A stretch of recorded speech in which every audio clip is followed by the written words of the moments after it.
Paul dit dans Éphésiens 3 à partir de 14, « Je fléchis les genoux devant le Père, duquel tire son nom toute famille dans les cieux et sur la terre, afin qu'il vous donne, selon la richesse de sa gloire, d'être puissamment fortifié par son esprit dans l'homme intérieur. » Telle est notre prière, Seigneur.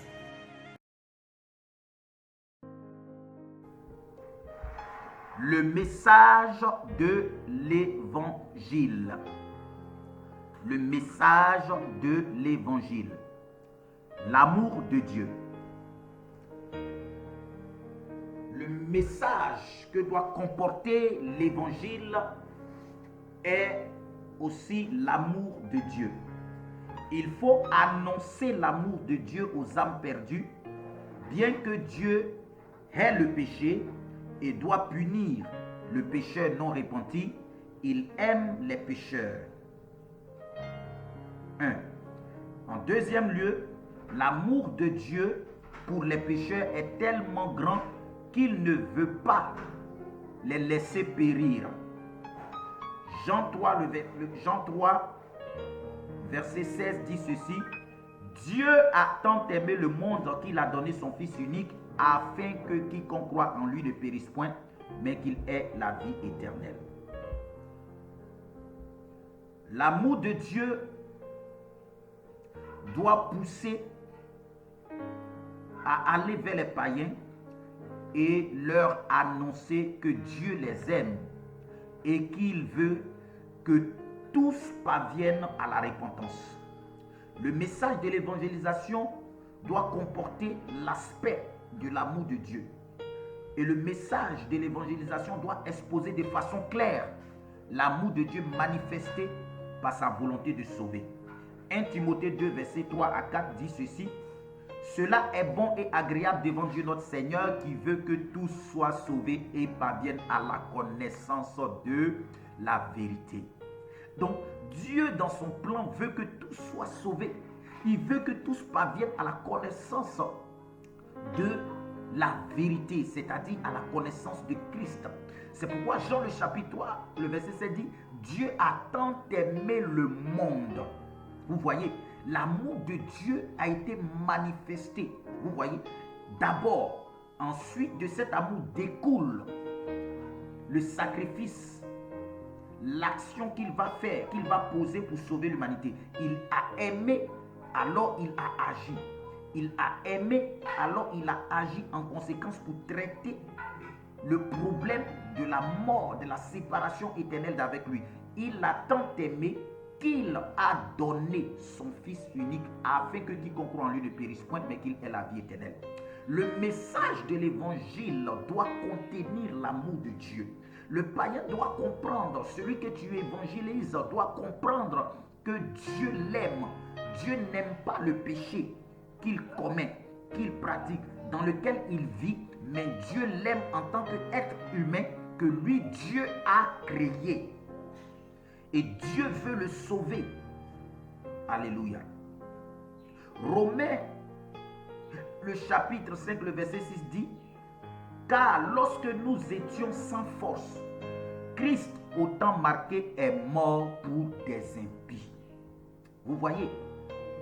Et Romains chapitre 5, verset 8 va encore appuyer en disant: Mais Dieu prouve son amour envers nous en ce que lorsque nous étions encore pécheurs, Christ est mort pour nous. Donc l'amour de Dieu s'est manifesté pour nous, pour l'humanité, au travers de la mort de Jésus-Christ.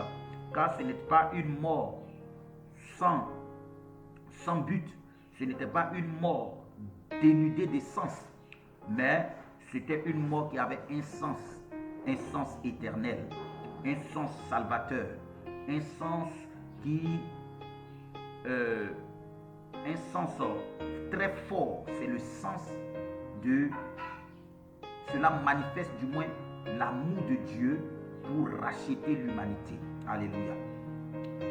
Et en dehors de cela, nous devons comprendre que le message de l'évangélisation, en plus de révéler le caractère d'amour de Dieu, le message de l'évangélisation doit révéler encore, oui, et doit comporter la mort et la résurrection de Jésus-Christ de Nazareth. Car par sa mort à la croix, Jésus-Christ justifie toute personne qui croit en lui. Par sa mort à la croix, toute personne qui croit et le reçoit obtient le pardon des péchés. Hébreux 9, verset 26.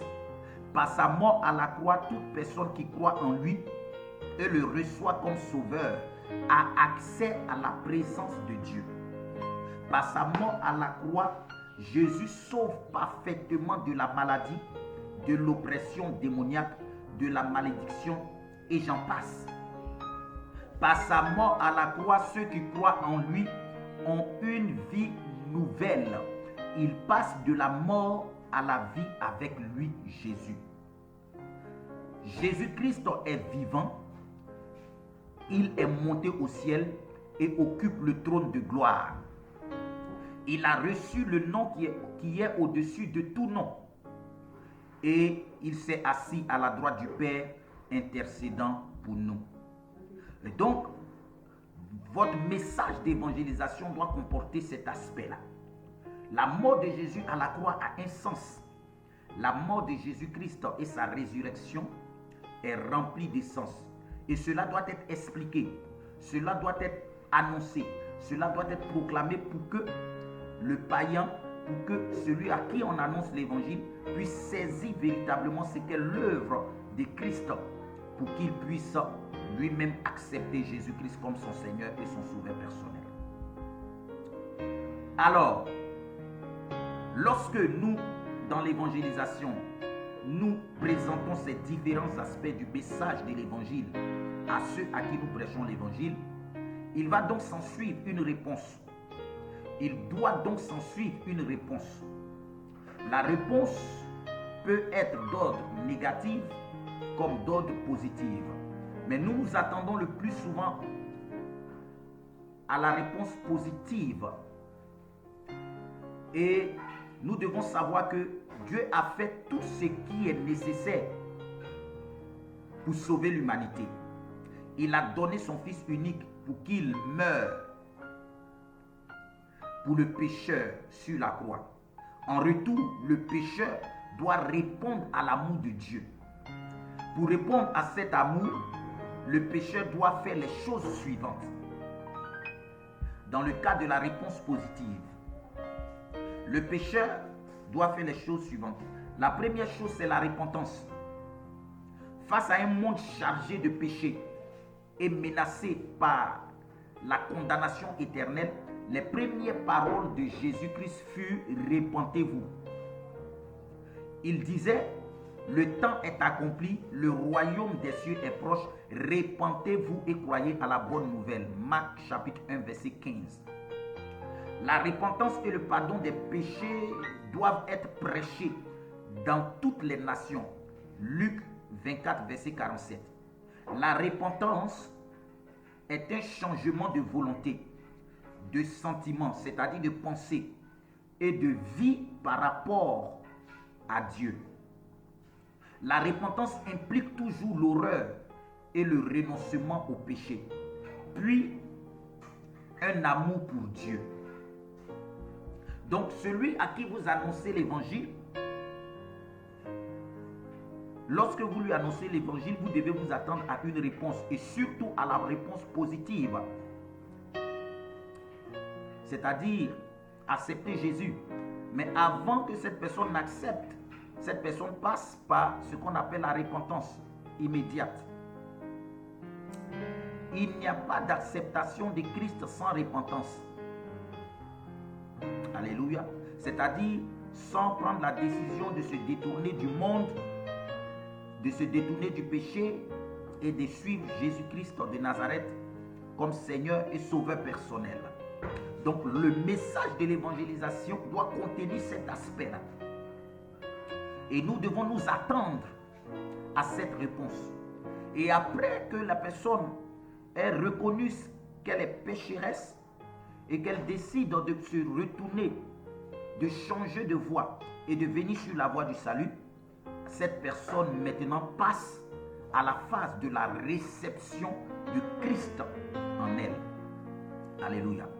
Après la repentance, le pécheur possède maintenant un cœur dans lequel le Seigneur Jésus peut habiter. Il doit maintenant recevoir Jésus dans son cœur et dans sa vie par un acte conscient.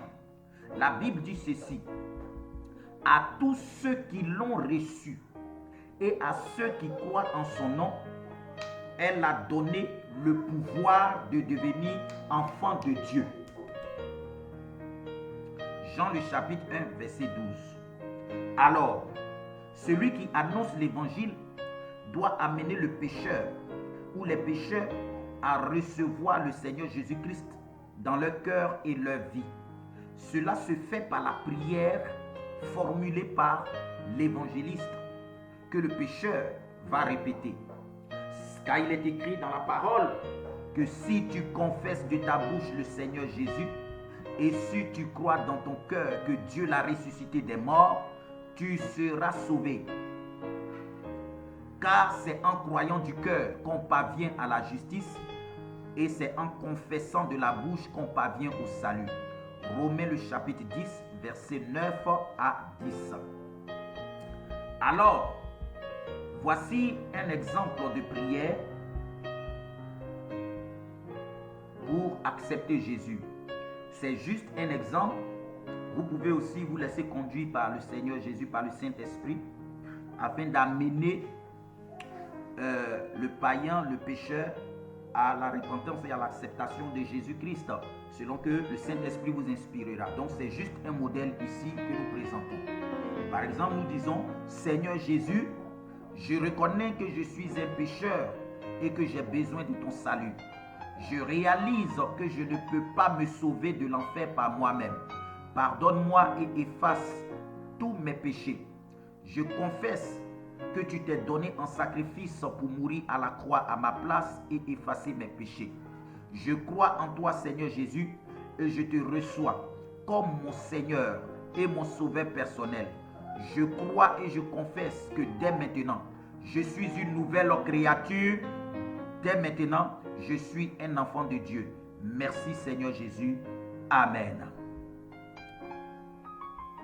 Alors, après que cela, l'évangile ait été présenté de cette manière et que la personne ait donné une réponse positive, la seconde étape, c'est le baptême. Amen. Voilà. Aujourd'hui, il y a plusieurs procédures pour amener quelqu'un au baptême, mais la procédure biblique présente dans la Bible, c'est le baptême immédiat. Donc après avoir reçu le Seigneur Jésus, nous devons être immédiatement baptisés.